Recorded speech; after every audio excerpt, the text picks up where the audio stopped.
today. Let's talk about today. If you're at a national state level, you have to run non-sales, wholesale.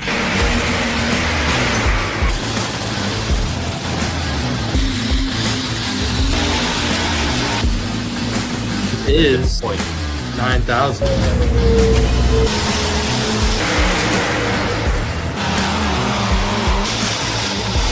The only mistake I made, I didn't put it right in the registration booth with the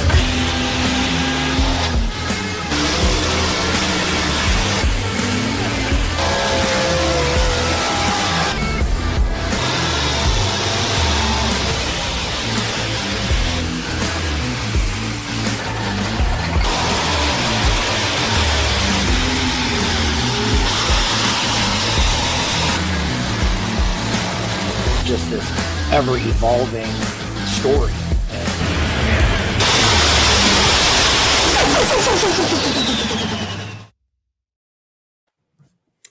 What's going on, everybody? Happy Monday evening. Welcome to the Let's Grow Pulling podcast. I'm Mike Idle, going to be joined first and foremost tonight with MikeGerlach. He's going to talk to us about driving his tractor at the Pullers Championship, May 16th and 17th. It's coming up more quickly than we realize. That gets me excited, folks. Pulling is right around the corner. But stay tuned. We've got a packed show for you all evening long. Mike's going to hang out with us for the first half hour while we promote that great pull in Nashville, Illinois. Then we're going to talk about those big 10,000-pound pro stocks. The driver ranking list just came out. Top 5 drivers as voted on by their peers in the country. We've got 2 of them coming on tonight. I know we advertised Danny Schmucker. Of course, he's still going to be joining us, but we've got a surprise for you guys as well. Carlton Cope is also going to get on here. We're going to talk a little red, a little green, a little Massey. We've got the International right here. And then at 8:30, it's Pulling Through the Past, where we reach out to some vintage pullers from my vintage pulling collection. Ronnie Reed, I believe, out of the great state of Kansas, going to come on here and talk to us about his triple engine modified that he campaigned in the 80s and 90s called Nemesis. But first things first, Mike, welcome to Let's Grow Pulling. Thanks for joining us this evening. How are we feeling about the 2025 season? Is it in pieces or is it put together and ready to go down the track? The tractor's definitely in pieces, which the majority of them are this time of year, but it'll come together. I think last year we didn't get the motor back till the Monday of Nashville, but it was ready to go. Lemke's had it all put together and dynoed, and I'm sure that'll be the same situation this year, and we'll be ready to go. So the G-Force tractor, it's a beautiful looking International. It's really getting kind of, a lot of people recognizing it, had quite a bit of success. Is this your second year in a row you'll be pulling at Nashville for the Pullers Championship? Yes, it is the second year, and can't be more excited to do it and be part of it, and it's an honor to participate. We got some awesome comments coming in. Folks, if you're watching, let us know where you're watching from. Let us know what questions you have for MikeGerlach, the pilot of the G-Force Limited Pro Stock Tractor. Chris Kilberger says that Massey Ferguson is the correct rad tractor. Well, we're going to be talking about Massey Ferguson's a little bit later on. But let's talk about this good-looking red one that we have in the background right now. This year, you were an at-large bid. You were one of the first invites to the Pullers Championship. Last year, were you an invitee or were you a fan vote the way you got in? We were a fan vote, and I tell you what, the way you guys do that and holds hours and all that, it is really exciting to be part of that. You don't know until you're in, and then you're excited to make the second round. And I think we're all sitting around the TV and the computer watching that night. It sure makes a fun way to do it. So it's really neat. I love asking pullers this, and now you've been on both sides of the fence. Of course, to be an at-large invite, that means you put together a pretty good resume, a really good season. You won there last year, which I think gets you on the ballot right away. But there's got to be something special about hearing from all those fans and them getting online and campaigning and saying, that's a tractor we want to watch. Which would you prefer? I like the fan vote because that there's people from all over the country recognize you, our tractor, and us as pulling, and that just a way to promote everything. And I think it's very exciting how it's done. And I really enjoy the anticipation, where you're going to make it, aren't you going to make it, and just being voted in is really, really exciting part. And I like that part. What does it mean to you as a puller? Because I've always felt that there's a special relationship in our sport between the drivers and the fans, even more so than I think other motorsports. So to hear them say, that's one of the ones we want, is that almost just as special as winning? Is that a unique feeling? It is. It's I think it's a respect. I think it's people enjoying what you do, and then when we give back to the fans, I think they appreciate that, and I think the support that you get when you go out and talk to people in the pits and even over the internet anymore and everything else. So I think it's definitely an honor, and it's just enjoyable. You got people come up you don't know, but they recognize the tractor, and then that starts a conversation, and you grow, and then they remember that all the time, and they'll remember you from pole to pole. They might only go to one pole a year, but they'll come up and talk to you every year from then on, and it's a heck of a way to meet people, and it's a lot of fun. Pulling fans are some of the most passionate fans out there, and they're just like, baseball or football fans. Once they sink their teeth into a machine that they really get behind, they like to get out there and follow that. And it's a fun sport where, you can interact directly with fans. Let's talk about Nashville in general. Not an easy place, I imagine, just to show up, unload, and get a win. I mean, it's an invitational. It's the outdoor Louisville. What does it take? You did it last year. Last year with a gold. Last year is probably like most of the pullers. We're either still farming or finishing farming, and we got a great group of guys at the farm here. So my wife and I loaded up, and we came down by ourselves, and the guys were willing to stay home and do the farming while we were down there. And my wife did a great job helping us, and the Lemkes were down there. They helped us. They're the ones that built our motor, and we kind of watched we were towards the end of the class, and we watched a lot of the guys go down the track, and I made my mind up where I wanted to go and how we was going to drive it, and I stuck to it. And the tractor really, really liked that dirt down there. The second night, the first night, we was in a hurry to get the motor together. We crisscrossed our water lines on the pump, so the return was on the outbound, and the outbound was on the return. And luckily, it didn't run worth a darn and didn't hurt anything. And Lemke, Esmond, and Robbie and his dad were down there, and we figured out what the simple mistake we made. And I'm glad we found that out. It would have been disappointing going home, all that work, but it was very humble to do such a good job down there in front of a great crowd, and the whole hours put all that time in there. It was very rewarding to finish the way we did. And in the competition, I mean, it's second to none. So it was great. The 4 ones that show up in this area, you represent Badger State, which when I think Wisconsin, I think, limited pro stocks. Yep. You're drawing a lot of these Western Series and Silver Series guys out of Missouri. There's a lot of good ones there. Right. Illinois. Yeah, you don't just show up and win at this one. There's a saying that announcers like to use. They call it the hero or zero move. Yep. Well, your experience last year, with the in and out and the water lines being, switched, you almost had kind of a zero to hero, experience at Nashville. As a matter of fact, we have both those runs loaded up. Let's take a look at them. Let's go ahead and cue Friday night's run, and then you can tell us about what happened. And then after that, we'll take a look at Saturday, and you can tell us about how things got a little better. So Let's take a look at the Friday night pass really quick.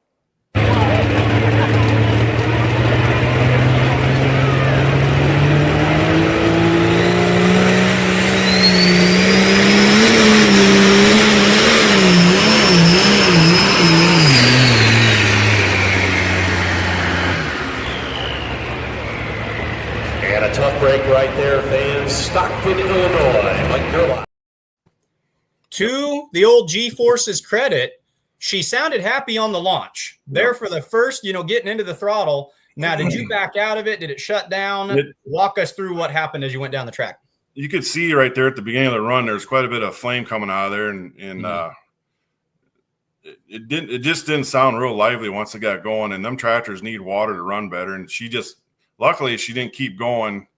I'm glad it reacted the way it did and kind of petered out there, and we ran the computer, and everything looked okay then, and we found out what was going on. But we were very fortunate we didn't hurt the motor at that time. Lots of times, if you don't have water in there, you're definitely going to burn some pistons or something. But I'm glad it happened early. If we would have made a 3/4 run, we might not have been around Saturday night. Yeah, our good buddy sitting in the background right now, Mr. Jason Schultz, he's had some water pump issues with his new diesel super stock, where he has learned that pistons can get very hot very quickly. Did you get out of the throttle, or did the tractor just kind of lay over and quit responding and save itself? Once I got going, it kind of labored. And then I finally realized it was not going to go. And at that point, you should just get out of it and save it and try again. Your momentum's not there. She's not, you can just tell in the seat she wasn't having nothing. And I should have got out of it maybe a little bit earlier, but realizing what was going on, we just started again Saturday. That to me sounds like a veteran move. Does that something that comes with seat time? Would a younger you have tried to just keep bending it and forcing it? It does. When you've driven enough, and you can feel your left leg on the clutch. You can tell if your clutch is good or bad.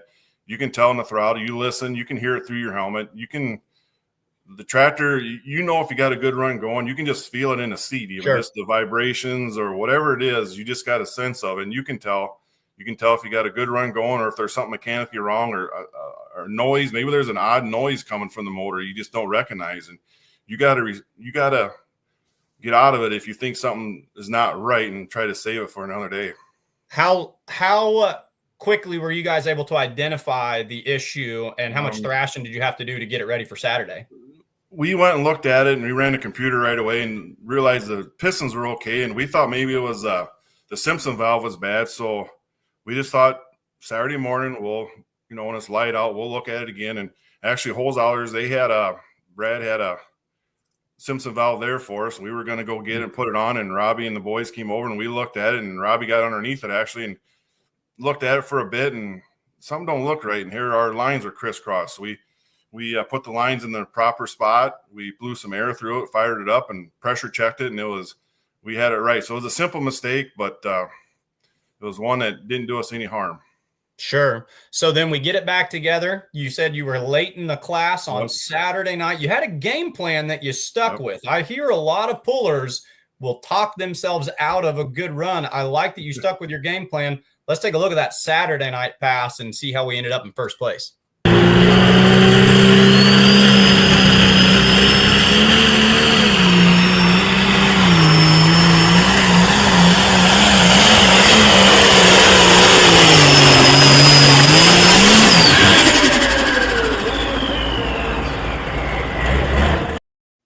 Front end came up at about 100 feet, set you back in the seat, and then it was just smooth sailing.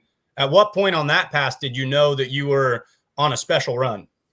Oh, pretty early in the run, I think, when that front end came up and it stayed up, and she drifted to the right a little bit. And our goal was to finish on the right side because I knew a couple pullers in front of us, and that the guy that was in the lead at the point, he went to the right half, but he didn't bury it, and we knew that's where he wanted to go. And I hit the brakes early enough so it didn't go too far, and just she went where she wants to go. That old tractor, little story, that's still the old style frame rails. That's not a tube chassis. That's nothing. That's still the original frame rails from the factory. And she goes pretty straight for the most part. So we aimed her the right way and balanced, and she did a good job. Yeah, if we want to pull up a picture, I think we've got a picture in our back room as well. Yeah, you can see where it does have, the reinforced style on it, and we can get a good look at that right there. Solid pass. You also talked about, you kind of dove it in at the end. And if you look at that run, you can see where you cross-tracked it just a freckle. But you mentioned something that I thought was interesting. You tapped the brake early. Was that to keep it from drifting too far too soon?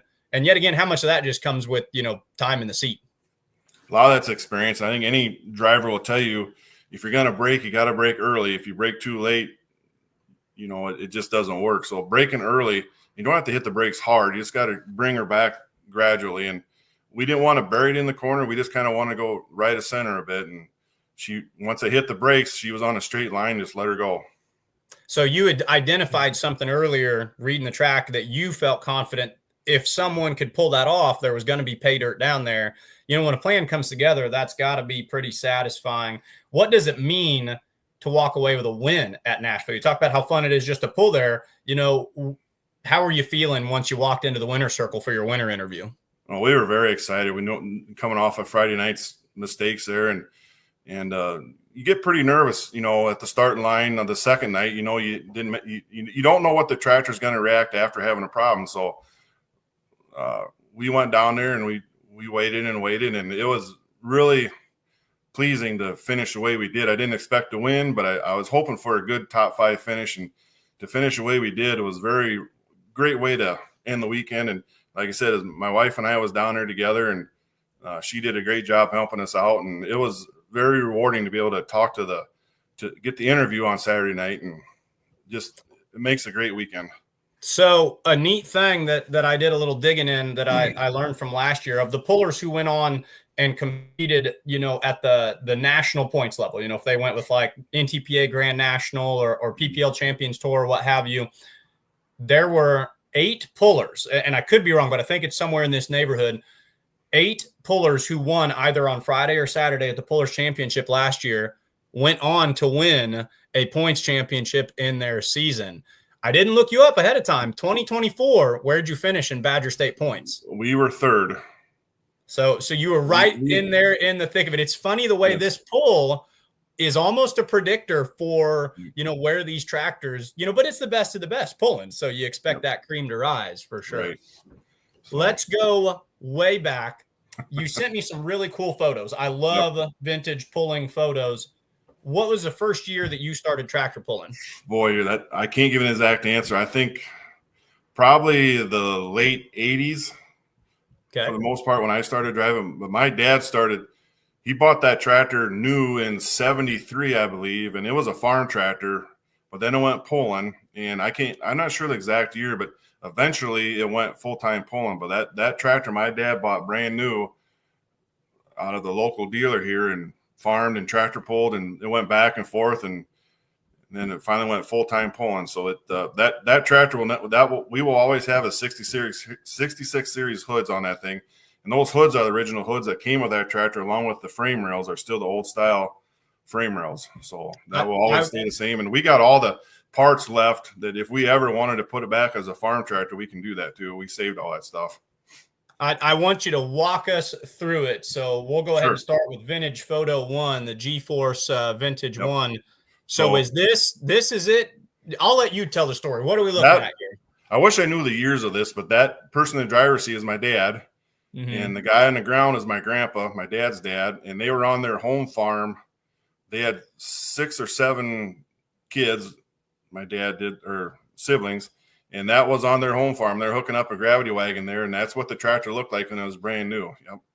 So she was bought with her work clothes on with the intent of going out in the field. But this, with the understanding that things change over decades, but this is the bones of the G-Force pulling tractor we're looking at right here. That is the same. If you look at that frame rail on the right side, that's on the right side of this tractor we have today. Yep, the frame rail and the main hoods are. Let's keep rolling. Go ahead to vintage photo 2, and just we'll keep talking about these.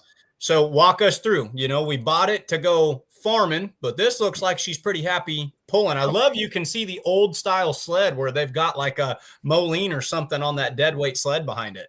That's in Darlington, Wisconsin, and Dad has been pulling up there with Badger State for years and years, and I wish I knew what year that was, but yeah, that's the sled that they used to.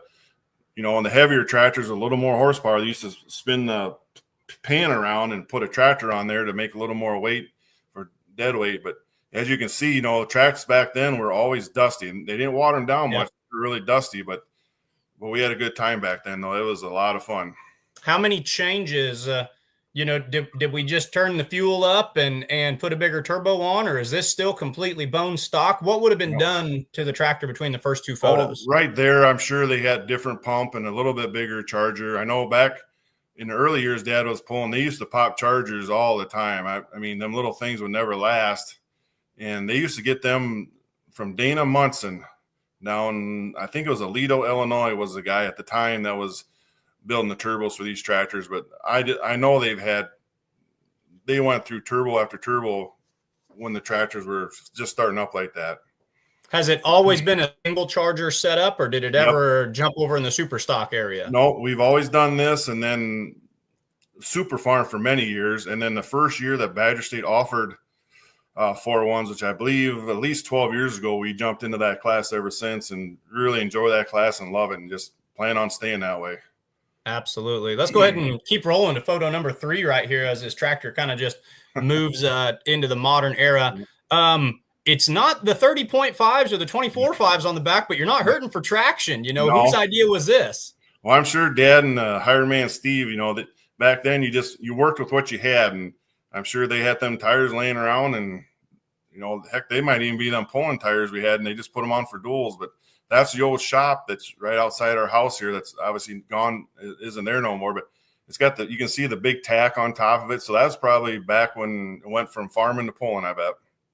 Would it go back and forth at this point in the tractor's history? During non-essential times, it's got its tractor, it's got its pulling clothes on, but then, in the spring and the fall, it's got its work clothes on and it's doing double duty. Definitely. It did double duty for quite a few years. And I'm not sure when Dad went full-time pulling with it, but it did a lot of farming and a lot of pulling. That's for darn sure.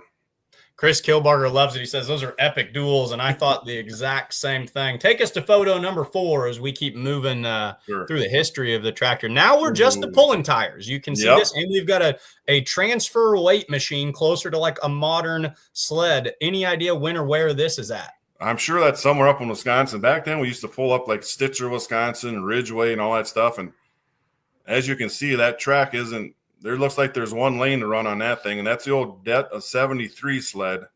I wish I knew the guy's name that ran that, but that's the sled Badger State used for years and years. And, that could be anywhere up there. But that might even, back then we also had a pace tractor. And I don't know, sometimes the pace tractor would be in front of you, not always on their side of you. So, but I'm not sure where there's that. I wish I did, but that's a good picture there. You want to talk about, another thing that we love to talk about up in the announcer's booth is building the road. Well, you could take one look at that track. There's one lane you want to be taking it down there. Right. The road has surely been built in that photo. Take us to number 5. Oh boy, that's this is the trophies, the family. Yep. This is a great photo. Just walk us through it. That is how we used to transport the tractor. There's been some pulls I know Dad drove it, like the Darlington or Warren.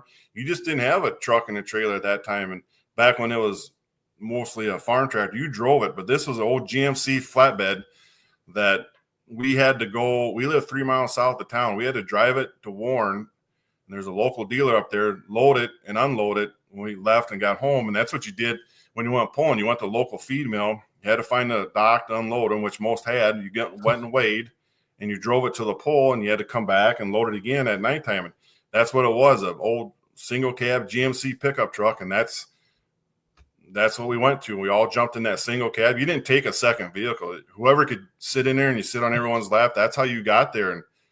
But that was great times, though. I wouldn't trade that for nothing. It doesn't get any safer. It's funny. They talk about, lead-based paint and drinking out of the garden hose. It didn't hurt you guys any to sit in the single cab and go tractor pulling. Who's who in this photo going left to right?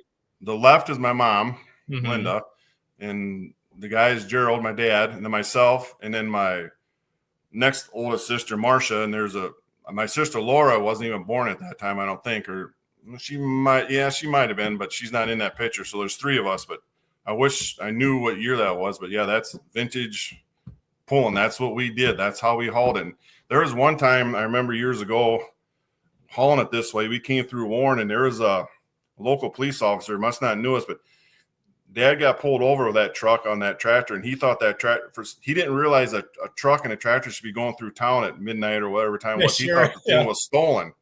So he pulled Dad over, and Dad wasn't too happy about it, but it got kind of a chuckle out of it afterwards. And so that, it's just pulling is fun no matter how you split it. You look like you're maybe, I don't know, 8-10 years old in this photo. Yep. If you could talk to yourself, if you could, reach through this photo and tell this kiddo that, hey, one of these days you're going to be winning at Nashville, Illinois and everything, what would your younger self have to think about that? Probably, it's every kid's dream to do that, whether it's Nashville or anywhere, just to drive it. I do know that I used to sit on that tractor when I was that age, and I used to just pull the throttle down and pretend we were pulling, announce yourself and everything else. And my grandkids do that too now. They'll sit in the tractor and we have to announce for them. But just, I don't know what I tell myself there. It's just a lot of fun no matter where you went. And I guess you dream of doing it. And I guess the dream has come true to be able to do that. So I'm very fortunate. Yeah, I was just going to say, was there ever a point in your life where you didn't see yourself being a tractor puller? No, it's just it's always been on our blood, and it always will be. And I hope my kids and grandkids can carry it on. But it's been a part of our life ever since that tractor was bought. And my dad, Gary Brinkmeyer, is our neighbor up here a mile up the road, and he's the one that got Dad pulling. Gary started pulling for my dad, and we've been pulling ever since, and do not regret it one bit. And it's an awesome experience. We got one more photo, and the tractor is going to take a big jump to this one and kind of come into the modern era a little bit. Tell us what we're looking at right here. The tires are quite a bit skinnier, but they're double cut.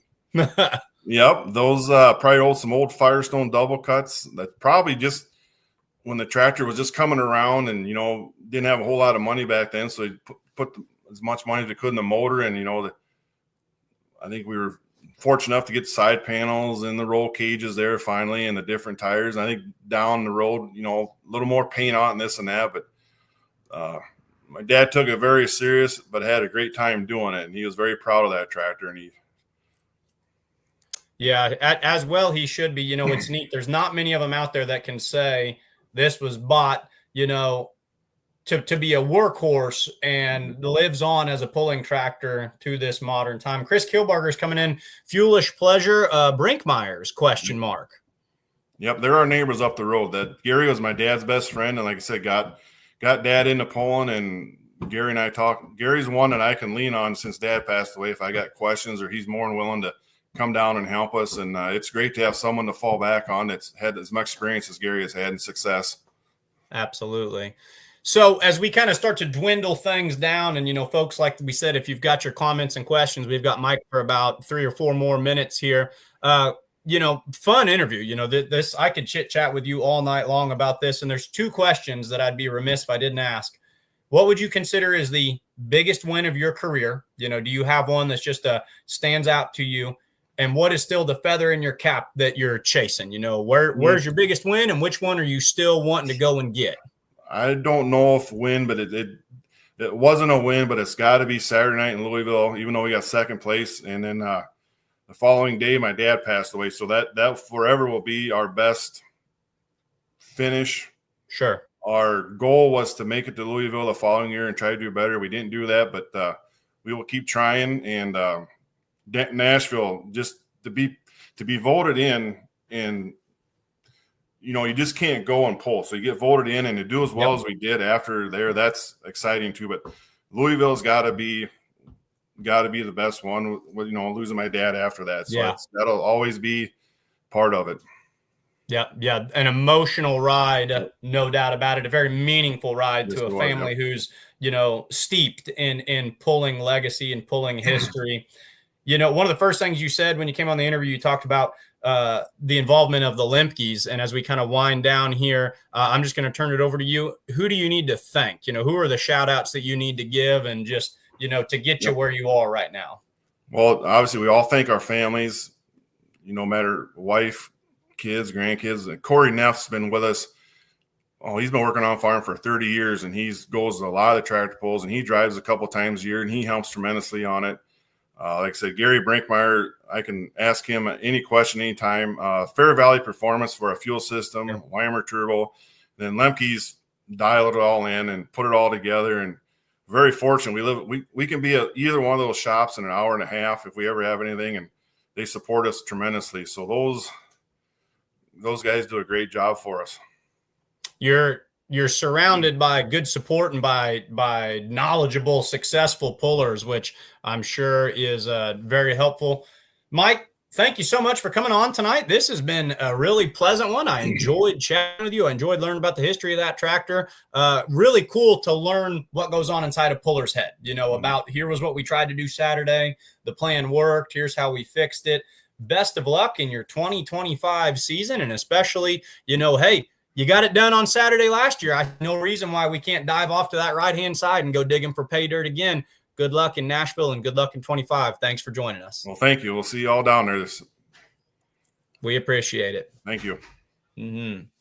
All right, folks, that was MikeGerlach in the G-Force International, your Saturday night winner at the Pullers Championship in Nashville, Illinois, limited pro stock, taking us through the history of that tractor. Super cool to learn about how it was a working machine. But you want to talk about a machine that really knows how to put in the work, and a driver who probably works just as hard as any driver or any engine builder out there. We're going to go ahead and transition over to the 10,000-pound big womp womp pro stocks, maybe the one with the womp womp sound unlike any other. We've got Carlton Cope. We've got Danny Schmucker just popping on in the green room as well. Gentlemen, how are we doing this evening? Thank you for joining us. Carlton, you look like you're a little bit more established. We'll start with you. How are you doing, sir? Well, I just sat down in the chair. I'm doing good. Are you munching on peanuts, popcorn? What are we bringing to the show tonight? One of those fudge cakes from the store and a fruit pie is pretty good. Hey, man, you can't beat it. And Danny's joining us right from the shop. How are you doing, sir? Thanks for joining us this evening. Good. Good to see you guys. Glad to be part of your show. Hey, thank you so much. We appreciate you guys coming on. We've got a little green and red dichotomy here, though it's not necessarily the red that the green ones are always going to battle with. But what we really want to talk about tonight, and I look forward to getting your reactions both as voters and as participants, the full pull peer rankings list. Have each of you had a chance to examine those since they have been released? I have not, no. Okay. Carlton, I'm going to have you do us a really quick favor, too. I'm assuming you're on your phone. If you can take your phone and turn it long ways for us, we're going to get you to fill the screen that way. It should rotate automatically. Danny, did you get a chance to watch the This Week in Pulling podcast or get on Facebook and see the peer driver rankings? Yeah, I watched it. It was pretty cool. That's quite a bunch of tractors. You know, when they sent out the questionnaire for us to vote, 3 of the top 5 was in my top 5. So.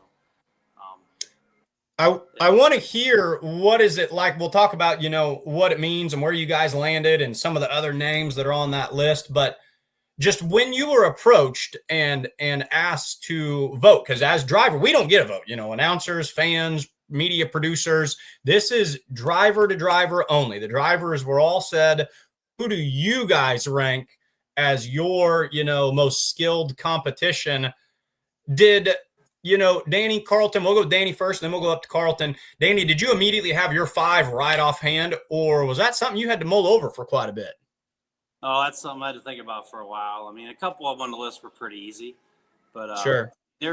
You could probably pick 25 names to put on that list. There's a lot of good pullers in this class, and I mean, there's a lot of deserving people. It would be interesting. I've been saying this. I would almost like to see who was the number 6, number 7, number 10? How close were they? Because there are so many competitive drivers. Carlton, was it a neat experience? When they approached you with the idea and they were like, hey, rank some of your competitors, did you immediately know who came to your mind, or did you have to mull it over for a bit? Well, I didn't know about it right away, I guess. Mm-hmm. And then after I found out about it, I thought about it a little bit, and Danny was one of the first ones that came to my mind, because I always get outdriven by Danny. So as you see, Productions went ahead and put that list up there. Carlton Cope voted number 5 by his peers. And I'd like to know, the pro stocks, there's a lot of them. So there's a lot of people going out there and voting on it. The Warpath comes in at number 5. And I should say the driver, it's not the tractor. They want people to really know this is the driver and the driver's talent that they bring. So Carlton Cope comes in at number 5. Tim Kane, who's kind of on a renaissance right now, kind of diving back into a tractor with a new heart and soul. Coming at the number 4 spot, Brandon Simon. I imagine he was probably pretty high on a lot of people's lists. Coming in at number 3, Danny, you grabbed the number 2 spot.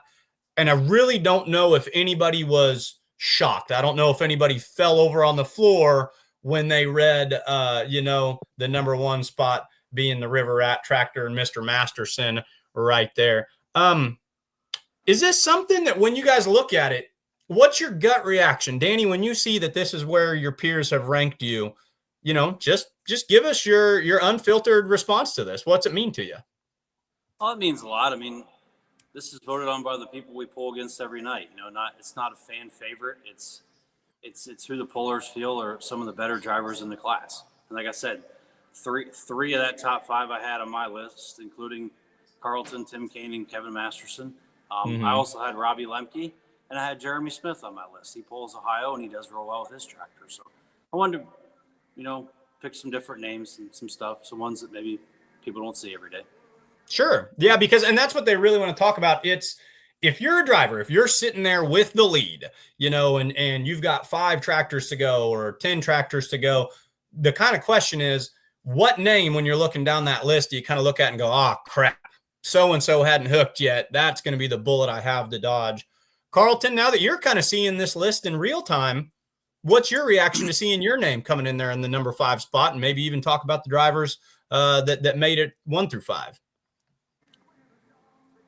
Well, it's pretty humbling to be picked as one of the top 5, I would say, for sure. I guess I don't go as to think that, we're that good a driver, but we just go to pull and we watch a lot of different drivers and their tractors. And I know when we were at Louisville, we had our spot picked out, and we walked down to the line to move the cone and turned around, and there was Masterson behind us putting the cone right where we wanted to go. And we thought, oh, shoot. So we think alike, I guess. So in a kind of a roundabout way, and both of you have touched on this, if there was one name, if you're both sitting in the lead at different events, and there's only one guy that you said, oh man, like the one I fear the most, would you agree with the results of the list? Would Masterson be the bullet that you're, wanting to dodge? Any one of the 5. Anyone. Sure. Yeah. I would say.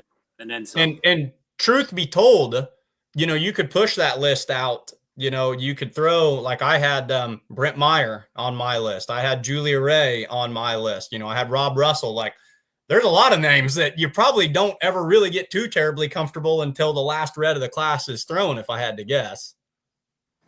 There's a lot of veterans out there that pull, and it'd be much easier to say who you might not have to worry about than who you do, because they are all so good. Brian Cruz is coming in with a comment. He says Dennis Schnicker would be a real good one too. Yeah, I completely agree with that. Daryl Foles is another name that almost surprised that I didn't see him on that list. It's neat. It gives people something to talk about. And anytime there's more conversation around pulling, that's not necessarily a bad thing, whether as a fan or a driver, you agree with the list or don't agree with the list, or you say so-and-so should have made it. Generating conversation around pulling is definitely a good thing. Carlton, you talked about pulling at the farm show this year, and you said Masterson put the cone in the same spot you did. Is that kind of a like, oh, hey, that makes me feel good? Or do you not think much about it? Or what's your reaction when you see the next guy in line spotting it, very similarly? Well, I guess, we'd get our numbers when you make it into the finals. And we got number 12, so we knew we were going to be the last tractor. And as history shows, you know that the track's probably going to be shot by the time you get there, so you need to come up with a plan. If indeed it is junk when you get there, what are we going to do? So I kind of had that line picked out all day, watching the afternoon session and watching the rollers go. And I said, I think that's our only shot at it. And obviously they were thinking the same thing. Now you had Wednesday night. Did you pull on Wednesday night to qualify for Saturday? Is that where you were? Correct. Yep. And you finished, obviously it was top 3. Was it second? Was it third? I don't remember right off the top of my head. Third, just by a little bit. Okay. So this year, almost had it. This, your tractor is a fan favorite, with that V8 setup. And I love looking at this photo right here. 2 very different tractors. We've got the John Deere, which is, very tried and true in this class. Carlton, the V8, is this something that, you're wildly passionate about, or is it just fun because it's different? Tell us about what drives you to use that power plant. I think when I started, it was just because it was different. Mm-hmm. And that's kind of what I was going for. And now it's just me, so I can't really change, but I still enjoy the John Deeres as much as anything. So Danny, you're running, the tried and true setup. Would there ever be any amount of money that could get you out of the seat of yours and onto a V8 or onto a red one or something like that? Or are you and the Rampage pretty much just locked in at this point for hell or high water for the future? Oh, me and old Rampage get along pretty well, but if Carlton ever needed a driver, he wouldn't have to twist my arm to sit in the seat of that thing. The only thing is, I would probably run it out of fuel because I'd have to sit there and listen to it on the line for like 10 minutes and probably not fuel forever got going. Every social media production internet guy would love you, because anytime that tractor backs up, it is just gold for our content, just because of the way it looks and the way that it sounds. We talked about Louisville a little bit, and that's the last time really that these tractors, we've seen them out. We've got those runs in our back room. Let's go ahead and take a look at them. And it's fun to hear drivers kind of break that down in live time. We'll go ahead and bring up the Rampage. We're talking about it. Let's check out the Rampage's run Saturday afternoon, National Farm Machinery Show.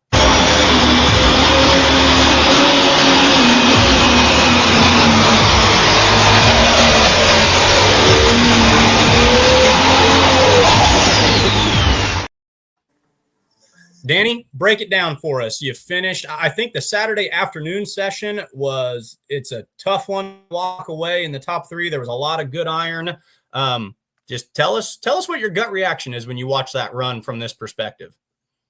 It might have took me a little long to get going. I mean, inside, everything's shorter. You got to do everything quicker. Maybe slip the clutch just a little bit too long. But, it's Louisville. You either hit it right on the money or you don't. I mean, there's no room for error in that 240 feet, and any little mistake will cost you big time. But like you say, there was plenty of good iron ahead of us. That was a good class, and there were some different tractors up there near the top that haven't been there before and have been doing their homework, and it's good to see that some different tractors getting the job done. Yeah, this year at Louisville, it was a big story because we saw such a diversity pulling on Saturday night with, two Massies in there and a red one walking away with the win. So it's neat. But I wrote an article about this after Louisville. Something tells me that you green guys aren't just going to roll over and hand it to them, that you're going to be back with a vengeance this summer. You've got both of them sitting back there behind you. Are they primed and ready to go for the outdoor season, or are we still wrenching on them? Well, we rebuilt Dad's tractor before Louisville. We did a lot of work to it, and he dynoed it, and it runs fine. It'll do well this summer, if it stays together. He made a good run Thursday night. He hit the sand. I don't know what more he could have did, but the pull mark just wasn't quite enough for us. My tractor, we really haven't done anything to it this winter. We've been getting ready farming, and we're going to start planting corn tomorrow, and kind of put the tractors in the corner. We'll get after them here in a few weeks. Yeah, absolutely. We had a comment up there, and I'm assuming they know something I don't. They want to know, Scott Bowler wants to know, which of you has a better two-cylinder? Is there an inside joke there? I think they're pretty much identical, aren't they, Carlton? They are. Pretty close. Yep, they're pretty close. You guys have some poppers that you do a little antique pulling with or something? Oh, yeah. Yep, that's I think if you ask Carlton, he might have more fun pulling that G at the deadweight pull than he would going to Louisville. I do. Well, yep. I want to hear what you have to say to that. Give us your response. I enjoy pulling antiques, and I think that's what makes me a better driver, because it happens in slow motion. You can see what's going on and feel what's going on, and you're standing on the track the whole time, and it just makes you a better driver when you can go do the slower thing and realize what you're doing, and it makes a difference. I've seen it more than once on the big tractor. that you remember from pulling antiques. And I pulled antiques since I was 6 years old, so I know what pulling antiques is. When you talk about the dead weight, are we talking the ones where they're on concrete with the tires on backwards and the people get to throw and you just have to budge the sled, or are you talking like out there on the dirt track, just kind of traditional pulling? We always do it in dirt around here, 20 foot at a time. Okay. Yeah. Perfect. Speaking of just feeling that and gaining that experience, let's go ahead and take a look at your run from National Farm Machinery Show 2, and we'll give you a chance to break down what you think of it sitting here.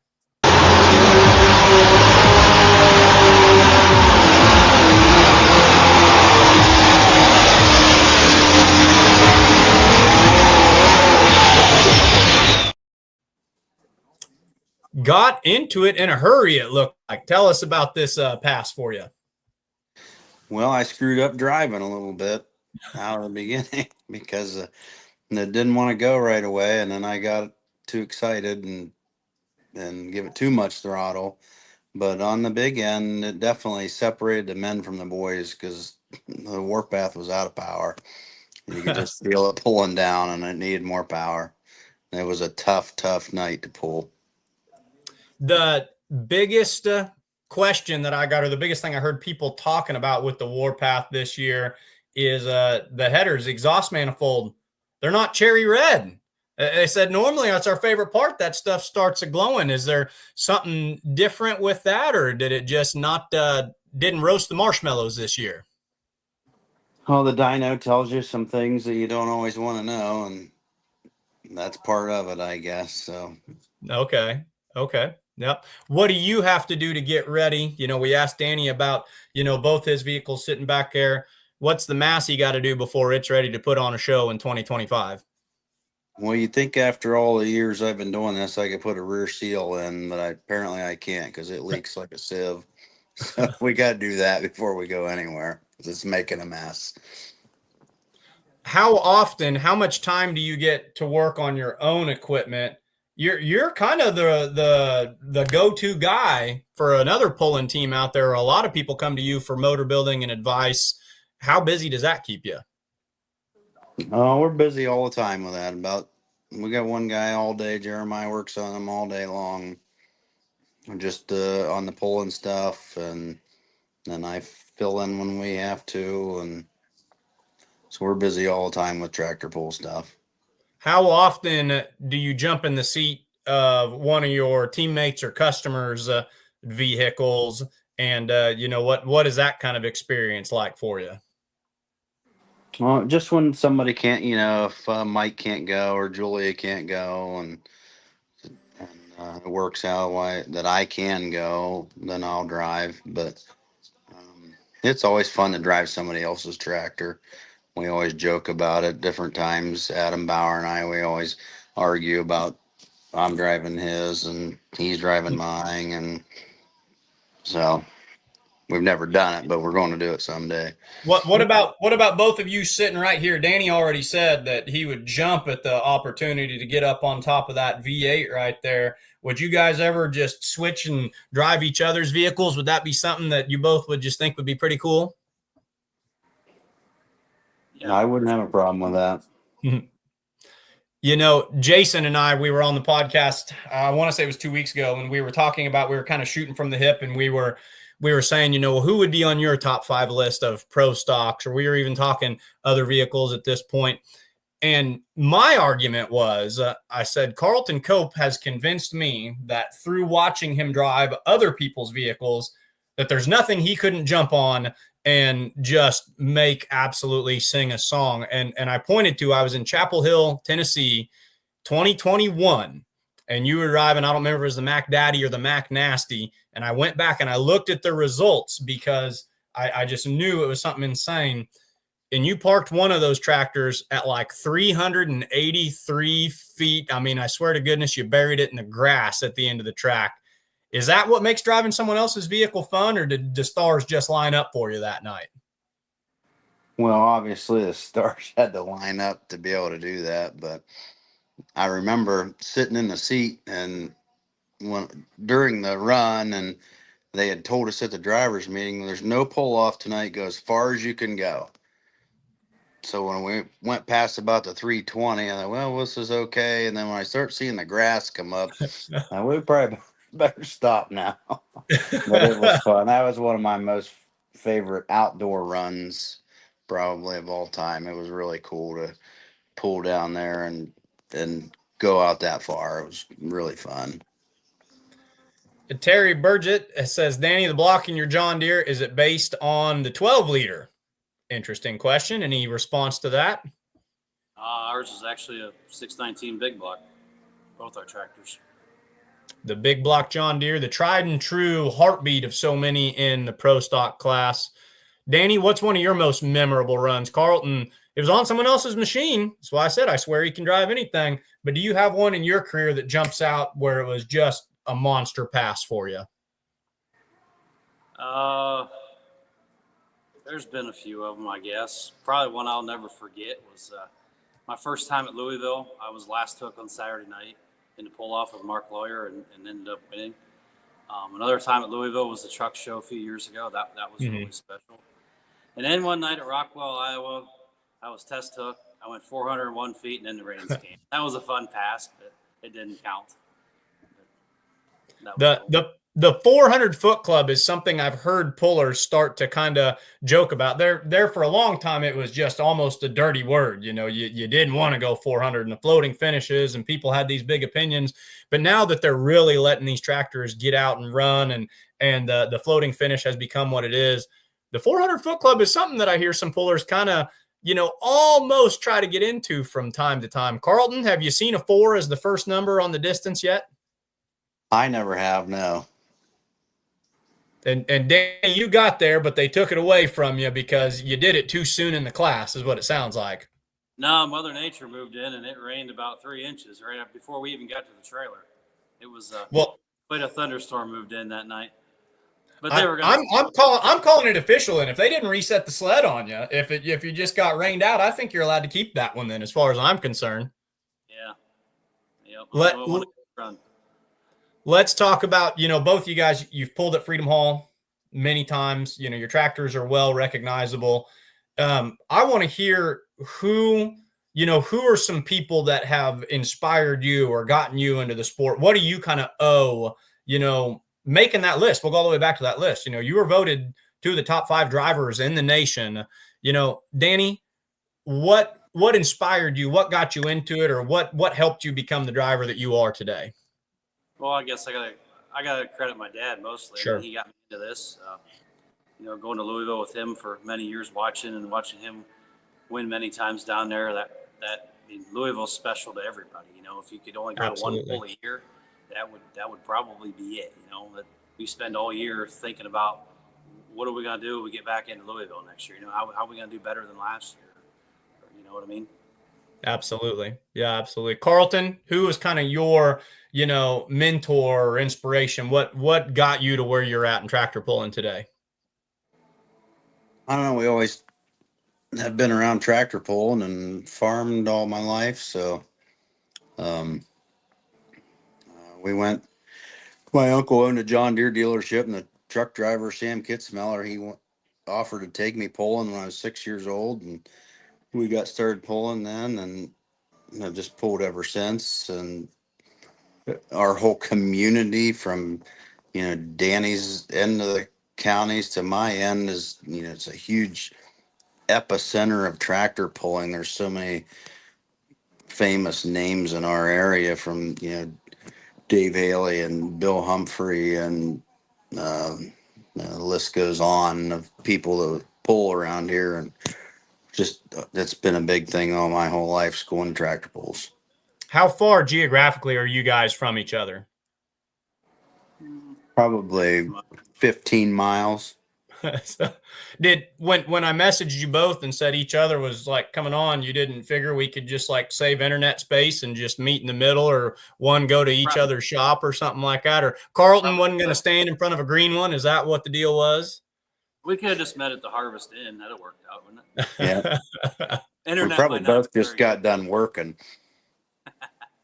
You could have taken turns. So, well, I want to know this, Carlton. Danny's out in his shop. Is your shop as clean and brightly lit and as ready to go as his is? If I had to guess, I'd say I'm sure it is. We're gonna get a live look in, folks. He says, "Do not let." It used to be at one time, but now it's getting pretty dirty. Yeah. Well, hey, that's a working man's shop. What do you guys still have left to accomplish? What's the one you've talked about? Some big runs you've had. You've talked about pulling in Freedom Hall, be it the Farm Machinery Show or the Truck Show. You know, you're on this list where your peers obviously rank you with the best of the best. What's that feather you're still chasing, or what's that, you know, the one that you really, really want? Danny, which one are you still going after out there? I've never won at Chapel Hill. My dad's won a couple times. I'd like to have a Chapel Hill chair someday. That would probably be the one thing that I would really like to do someday. What's your? I'm going to keep it with you before I jump back over to Carlton. What's your biggest win up to this point? We've been fortunate. I've won a few of them. I've been very fortunate. That is a very humble way of saying there's a reason they have me number 2 on the driver's list. Yeah, Carlton, I mean, they're all special. Every one of them. Does the feeling of winning ever get old, or is your favorite win the next one? You know, because it takes so much to get a win in this awesome field of pullers. Carlton, what's your track, or what's your feather in your hat you're still chasing?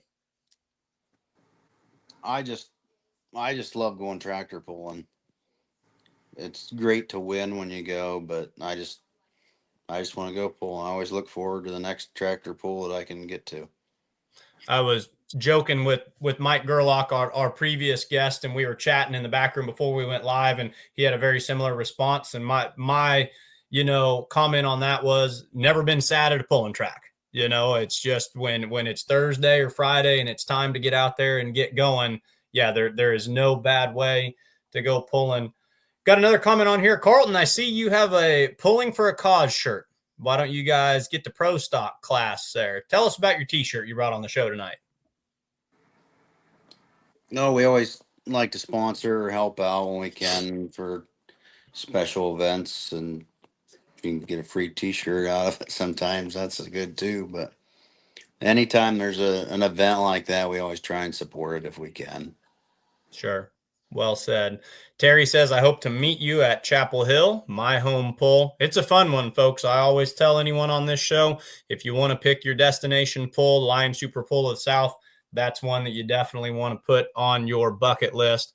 Speaking of fun pulls, speaking of just enjoying going pulling, Carlton, is there a place that's just you really like to pull at? Is there one that just has a great atmosphere, a party crowd, or a perfect track? Is there one that you just, you can't wait to get back to every year? I'd have to, I don't know. I enjoy Wellington, Ohio a lot. It's close Sure. to home, and it's one night, and we have a good time, and it's a great track, and I always enjoy going there for sure. Danny, is there one that you hit with the highlighter when you build your schedule every summer and you say, we're going to have a great time at that one? That's one of our favorites. I guess all of them. Probably our hometown fair, Canton, Ohio. Sure. I'm on the fair board there and help promote it, and that's my favorite. My busiest, but my favorite. Right on cue, we're promoting here, and they were in the production room, and they were saying, tell us about the Stark County Fair in Canton. Be a promoter for a second. Tell the folks what they need to know about the Stark County Fair there in Canton.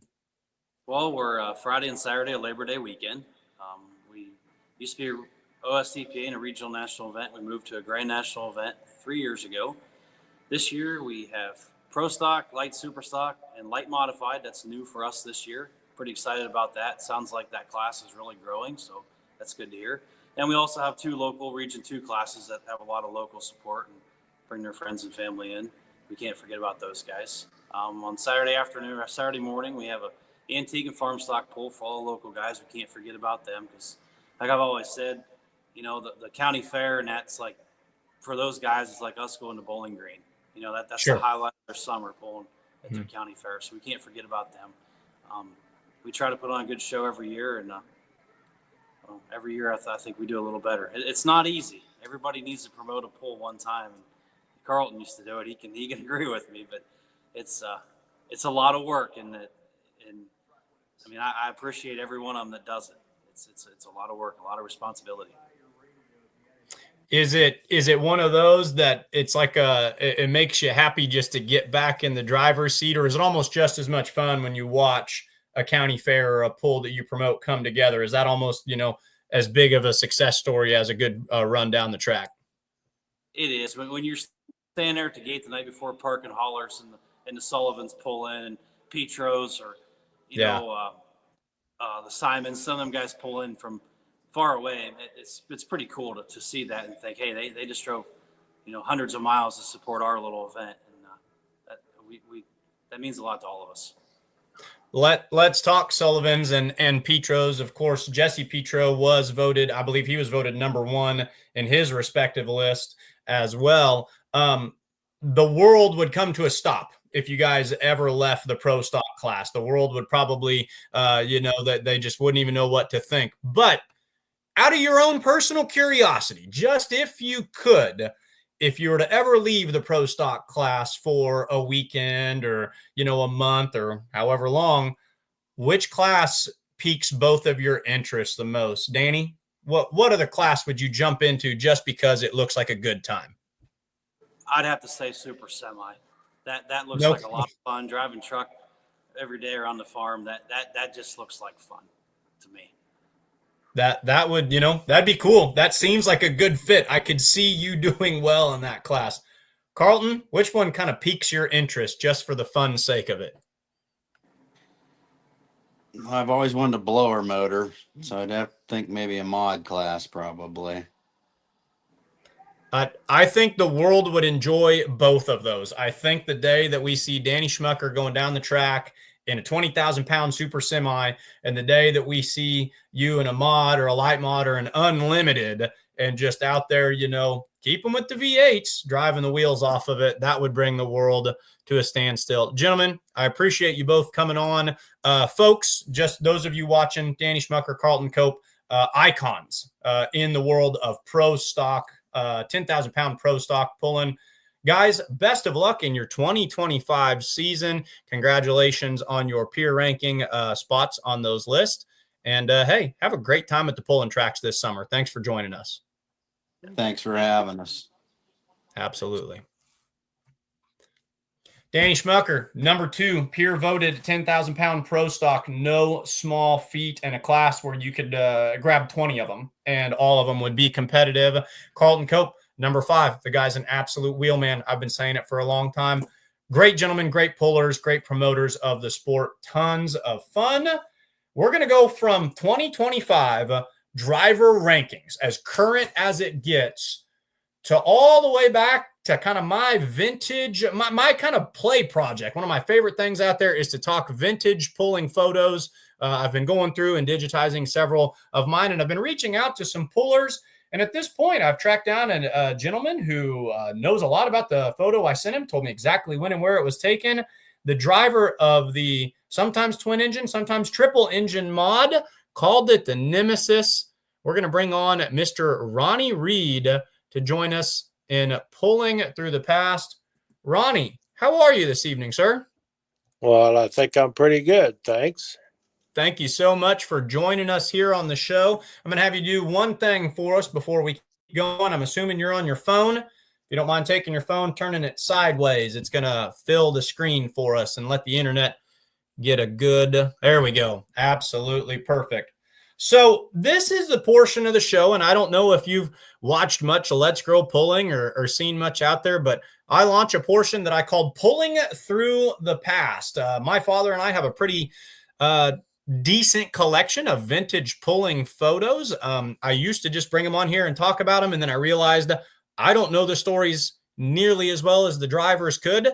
So my featured photo this evening, I'm going to guess, you tell me if I'm correct. I think this is the Missouri State Fair 1985. Would you say I'm somewhere in the ballpark? I think it is, and I think that is Linda sitting on the tractor. And is Linda your wife, I'm assuming? Yes, it is. So just talk to us about this. To me, this is kind of the glory days of some of these light and even some of the heavier mods. Tell us about the old triple engine mod you've got here. Well, I built that in the fall and winter of '84 and ran it in '85. It first came out probably, I'm not sure when the first pull was. Maybe in Greeley, Colorado in the spring.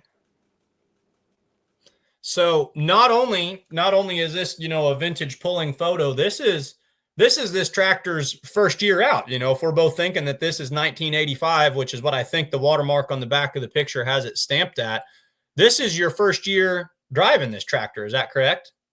Right. It is. I, of course, had twins before that, and that was the first year. So I had and started out a little bit behind because I started with I think our points carried over from maybe the California season, which I had a twin engine. And during the '85 season, my main competitor as far as the points went was Sonny Owens. And he had a pretty good head start on us. So had to work hard all summer to catch up. So you're talking about when you pulled points in California, was that USHRA, TNT? What association would you have been chasing points with back then in that area? All that we ever pulled with was NTPA. NTPA. And so they had pulls and they had a series in California back in the day then. Oh, yes. Okay. We pulled out there in, I think, 80 and 81 and 2 and maybe 83 and maybe 84. Was the tractor that you pulled out there, and the folks in our production room, they're pulling up, I think they're pulling some off of your Facebook here, was the twin engine mod and the triple engine mod, were they the same mod with just an additional power plant on it, or did you revamp everything for '85? No, that was a completely new tractor in '85. It had a heavier differential and similar transmission. That's what was in the other one, but same engines except one more. And then, of course, I had to build a gearbox, and the planetaries in the 5,000-pound twin engine tractor were not strong enough. Because I broke them once with the twin. They were 930 cats. So I wanted to build a tractor that would run into 5 with the 950 cat planetaries. And so I built magnesium planetaries for the 950 cat planetaries, and then built that tractor out of that made the 5. And then was able to pull a 7 and 9 with it. Where was it most happy? Which of those weight classes did you and it, have your most success in? Oh, I don't know. It was the national point champion in the 5,000-pound class, and it was a national point champion in the 7,000-pound class. So just depending on where we drew in the class. Sure. But did pretty good mostly with it. So it was happy in both those classes. When did you grab those points championships? What years do you remember? Those two were in '85. So you won 2 points championships in 2 different weight classes in the same year. And not only that, it was the year that the tractor came out. Yes, that's correct. So 85 was a pretty big year for you then. So let's go all the way back to that picture that we had on here. I'll have production put that Missouri State Fair photo up there. Pulling at the state fair, was that where in the season would this have fallen? Because I don't know that you guys would have pulled. I'm wondering if you didn't get rained out in all this mud and this muck. Was this right in the heart of the season, or beginning or end, or was it? I think it's toward the end. I think middle to the end of August, somewhere around there, I think. And it did rain down there. There was mud all over, and yeah, it was kind of messy. I don't even remember how we did it. I don't think we won, but I don't remember. I remember it was muddy, and you Sure. can see a picture too. Yep. In 85, running the 5 and the 7, who would have been some other pullers or some other vehicles that you would have been, in a dogfight with? Who else was gunning for that points championships in those classes? Well, we just ran Grand National. It's mostly what we ran, and Bruce Hutcherson and Tim Engler was in there, and Banners were in there in the 7 and 9, not the 5. And I don't remember all of them. There was a pretty big class in the 5,000-pound class, in Ohio. The Miller brothers were in there, and I don't remember everybody. Yeah, there was a lot. There was a lot of good iron. When I was a young kid, my dad had a tape-recorded VHS tape of Fort Recovery in like 1987 or something like that, and it was like the 7,000-pound mod class. And I can remember, other kids would go home and watch Michael Jordan or whatever. I watched that tape until the thing completely ran out, and watching John Heilman and watching Tim Engler, like you referred to. There was a lot of really, really good pullers in that time period. So 85, it comes out. It has a ton of success. Walk us through the next couple of years with it. How did the Nemesis do? 85, 6, 7, 8, 9, 90. What happened from there? Well, I ran it in 85, and then in the spring of 86, I put on one new engine and put on probably redid the engines, and I think I put on some new blowers and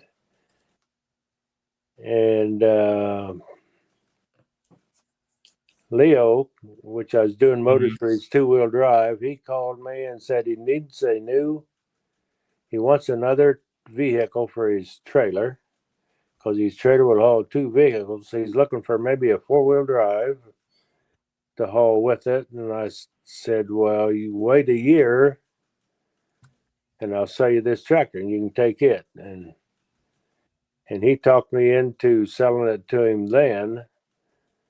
So I only ran that tractor 1 year. So you're talking about Leo K? Yes. And is that the tractor that he called, was that the driller? Yes. So this tractor right here is, because people remember the driller quite a bit. So this went on to be the driller. Yes, he ran it 1 year in 1986 like that. Mm-hmm. And then he brought it back out here to our place, and I rebuilt the whole tractor and made a 5-engine tractor out of it. And then he ran it in 87, and then I think sold it at the end of 87. That is really interesting. I'm learning a lot about this. Chris Kilbarger's got a fun question. You can tell that he knows his vintage pulling. Aries over Rodek. Tell us about your power plants on there and why you went with the Aries on there. Well, I started out with Chevy, of course, and then I put the Rodek blocks in, I think in 81 and maybe 80. I think I had Rodek in 80 and 81, and then I put the Arius in 82, and then stayed with them the duration. So you kept them all the way through. When you built you say it was a 4 or 5 engine mod when you built the bigger one. Was it called the Nemesis as well, or did you change the name on that one? I only had 3 engines. Oh, okay. When Leo bought it, he changed the name of it to the Driller. Mm-hmm. and ran it in 1986 with 3 engines. And then I rebuilt it, built a whole new tractor actually with the same differential and same engines, but whole new frame. And I told him, this is a pretty nice tractor, Leo, that 3 engine. And it was. It was as nice a tractor as some of these now. And I said, somebody would buy that tractor. And he said, no, to heck with them. He said, kind of like that. He said, they can build their own damn tractor. He said, cut it up and build a new one. So that's what I did. And that was in the fall of 86. So how many more years, walk us through, do you still pull, or are you involved in the world of pulling at this point? No, I haven't pulled since I sold that tractor. And I did some engines and some stuff for guys for several years, but I'm not involved anymore. We've got some fun video right here. I think this might be in Houston. No, Indy Super Bowl. This is in Indy. Okay. Running the twin engine setup. Let's take a look at this really quick, and then you can kind of tell us about it. I think that's a triple. What year would this have been? That would have been in the spring. Oh, that is a twin. That's a 5, but that's the new tractor in the 5 in 80s. That'd be the 87 Super Bowl. Super Bowl, excuse me. It obviously looks like you took it out the gate right here. Do you kind of remember this run? What could you tell us about it? A little bit. I think Tim and I got in the pull off, and I think he won the pull off in that. I think, yeah, that's the last tractor that I had, and the last time that I pulled it. This right here was the last time that you drove it. Well, it was there with the triple too. But this was the last pull that you attended with this tractor. Right. That's interesting. That's really, really neat. What was it like? People talk about the Indy Super Pull. They say if they could bring back only one tractor pull from days gone by, it would be the Indy Super Pull. Tell us about what it just meant to pull at an event like that. Well, at that time, of course, I was always an NTPA guy. We had member states and different regions, so many competitors from each region would get to compete, and it was a true size of like the national pulling. There was guys would come from California and New Hampshire and all from the South, and so that was kind of before the promoted events took over. I understand. So this is Tim going down the track right here, and you said that each of you guys made the pull off, and if you remember right, that he ended up winning in this one. Is he someone you would go back and forth with quite a bit? For every time you made the pull off, would he beat you once and then you'd beat him the next time? Was it pretty even? In 85, we pulled against each other some, but it don't seem like every place. But I don't remember a lot. I didn't win the 7 lot, but I think I won the 7 at Fort Recovery.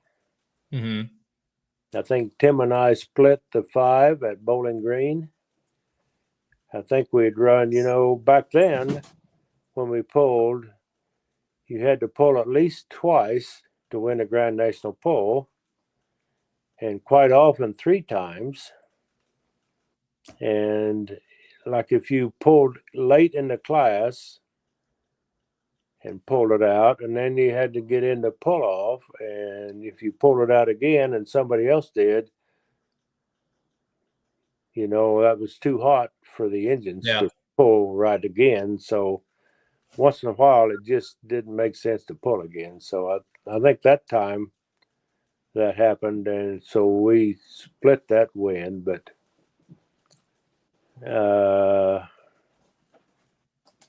yeah, Bowling Green was always a good pull for us. We had a lot of fans back there, and always did pretty good. I think I won the 5 at Bowling Green 3 times, maybe something like that. Won 12 there once with the twin. Yeah, walking away with wins at Bowling Green is not an easy feat to do. There's a lot of pullers that go their whole career wanting to do something like that. Would you say Bowling Green would be some of the more meaningful wins for you in your career? Or do you have some that kind of stand out as like favorite wins for you? I think Bowling Green is probably our favorite event of all of them. Mm-hmm. Seemed like we identified with the fans a little more there. We're working people, and a lot of working people around Ohio, and they always, I guess, maybe felt sorry for us being back there that far away from home. And the first time we went, we won the 12 Unlimited there. Got in like a double pull off with Art. And then I don't think I won again until like 83 when I built the 5,000 pound tractor, the first one. But I think we get second and third in the classes with our twin, so we always did pretty good at Bowling Green. What inspired you to get into tractor pulling? Was this something that you were just a part of your whole life, or did you go and watch one? What got you into all this that led to all this success? I never went to one till 1972. And a local guy here in our little town told me about it. They was having one down here to Abilene. And he said, you ought to go down and watch that. I was always kind of a hot rod guy anyway. Mm-hmm. So I did, and so that's how it started. So you went and watched one, and then you built one your own, as soon as you got the chance? Yeah, I built one, and then we decided we put on a pull right here in the hometown, like in 2 weeks. So I built one and got a Mercury engine and transmission out of a junkyard and put it in an F20 and pulled in 2 weeks. So then I guess the rest is history after that. You make it sound so very simple. You're on here talking about just your wins at Bowling Green and grabbing those championships in 85. It's really neat to be able to experience this history and learn from you and talk to you about it. Do you miss it? Do you wish you could go back and do it all over again? I don't miss it too much. No, it's pretty hard. We live here in the middle of Kansas. Mm-hmm. So, and most of the pulls are in Indiana and Ohio, and there's some in Wisconsin. Of course, well, in 1980, then there was some in Oklahoma and some in Missouri, but most of them are quite a ways from here. Then, sure. Back at that time when we first started pulling, from like the mid 70s on, there was a region here. There's regions for everywhere in the United States, and we also pulled in the regional events, which I think our region here was Colorado and Nebraska, and maybe Oklahoma, and Missouri I think was in region 3. We was in region 5 at that time, and so there's regional events as well. So quite a bit of running. Sure. Yep. You're living out there. Where in Kansas are you guys at? We're about 170 miles west of Kansas City. Okay, so out there just in the heart of it in central Kansas. Yeah, there's, that does put you away from the heart of some of it. Here production's pulling up. You've got the triples on it now, pulling in the 7,000 pound class. Looks like that same Indy Super Pull. Let's take a look at this one. You can tell us what you think of this pass. Well, I think they had trouble getting this class started there, if I remember right.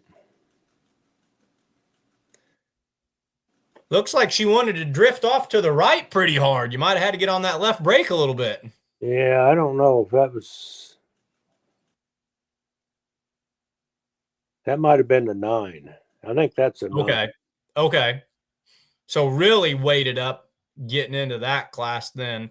Now, I was doing a little research, and I think I stumbled across, did you pull indoors down in Texas as well? With the twin engine tractor, I pulled indoors at it's at a farm show at Fort Worth. Okay. Is all. That was an NTPA sanctioned event. And that was probably 80, maybe 80 or 81, something like that.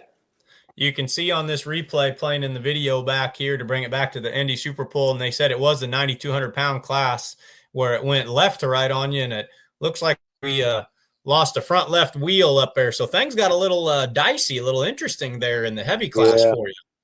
Got a little crooked there, evidently. Got a little crooked. What do you do for day to day? You know, what's your background? Are we into farming? Are we into mechanicking? What's Ronnie's day in, day out? We're mostly retired. We have Linda and I have what was my parents' farm and my granddad's farm, and we kind of take care of that. And then I still have a shop and the stuff for our business, but I don't work there too much. So I'm kind of the groundskeeper around here and keep stuff running. And like right now, we're getting into lawn mowing hot and heavy. Oh, okay. Linda does all the lawn mowing. She's the lawn mowing. So one question we had earlier was what scratches the horsepower itch? Is the lawn mowers, is that as much horsepower as we get out there now, or do you still make it out to hot rod tracks of one kind or another from time to time? No, I don't. You know, when we did it pretty hard. And when you compete like we did back then, it almost consumes your life. Mm-hmm. So if you're not working on it, you're thinking about it. And people that have done that will know that. And after a while of that, I don't know, I guess, and like when we sold our tractor, our daughter was starting high school and she was pretty good athletically, and she was going to be involved in that. And if I was going to continue to pull, I was probably going to have to pull in the wintertime, and I didn't want to do that. And so. Yep. Understandable. Ronnie, I appreciate you taking the time to come on here and tell me the backstory of this tractor. That photo is going to be all special to me now. I did not realize, that was right in the middle of a 2 points championship season, something that very few pullers have been able to accomplish, something that does not just happen. So this is one that I'm going to definitely put kind of in my treasure banks a little bit. But really fun chatting with you. Really neat folks out there, everybody watching. We still have a huge crowd out there watching tonight. You're talking to someone who knows his pulling when we're just casually talking about Art and Tim, and you've got a first name basis with these legends in the world of truck and tractor pulling.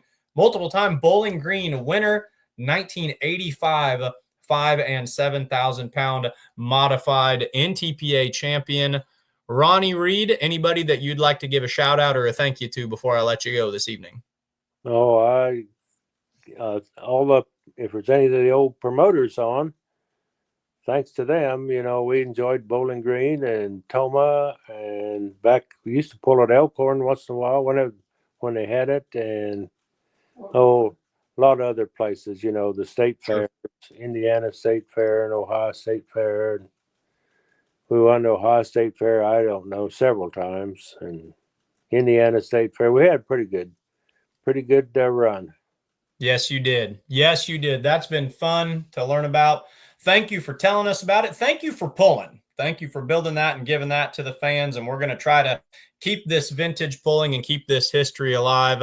Have an excellent night, and we'll be in touch, sir. Thank you for joining us this evening.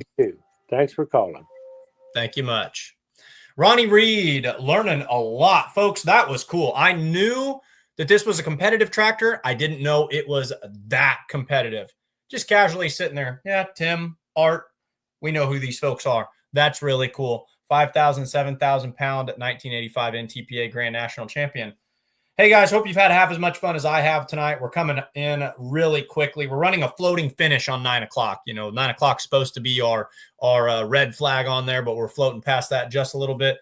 What a cool show that was. Ronnie Reed in the Nemesis just casually winning championships with an awesome tractor. Went on to become the driller driven by Leo K. Then, of course, we had Danny Schmucker, Carlton Cope, 2 of our top 5 peer-voted drivers in the 10,000-pound pro stock class. MikeGerlach, Saturday night Pullers Championship winner from last year. He's going back to the Pullers Championship, trying to defend that 4-1 title. Ladies and gentlemen, Mike Idle from Beer Money Pulling Team, thanks you so much for watching.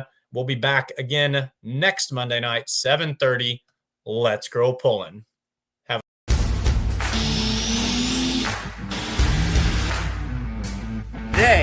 Today. Well, let's talk about today. Grand national and state level, you have to run non-sales, wholesale.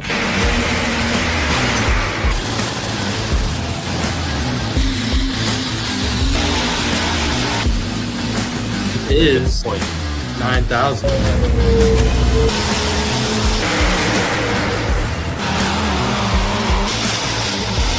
The only mistake I made, I didn't put it in a registration movement.